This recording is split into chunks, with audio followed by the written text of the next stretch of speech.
All right, let's play a little game of Spot the Difference, Wood Edition.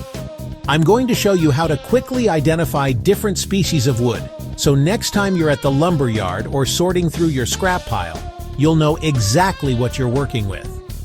First up, let's talk about grain patterns. Oak is super easy to spot because of those bold, open pores running through the surface. If you see long, wavy lines with tiny specks, that's probably red oak.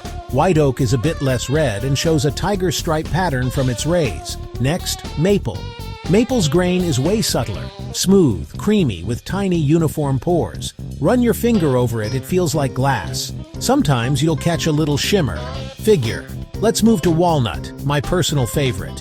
Walnut is dark chocolate brown, sometimes with purplish streaks. It usually has straight grain, but watch for curly or wavy wild sections. Pine is everywhere. You can even sniff it out. Fresh pine smells like a Christmas tree. It's soft and light with big dramatic knots. The grain alternates pale and dark, almost like a barcode. Cherry, that's the fancy stuff. Fresh cherry looks pale, like salmon. Sun darkened, it turns reddish brown. Grain is tight and smooth with occasional gum streaks, little black flecks.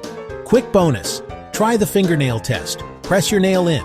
If it sinks, it's softwood like pine. If not, it's likely hardwood. Next time you need to tell walnut from oak, check the grain, check the color, maybe even take a sniff. Woodworking is about the little details. And now you've got a few tricks up your sleeve. If you found this helpful, give it a thumbs up and subscribe for more tips. Catch you in the next one.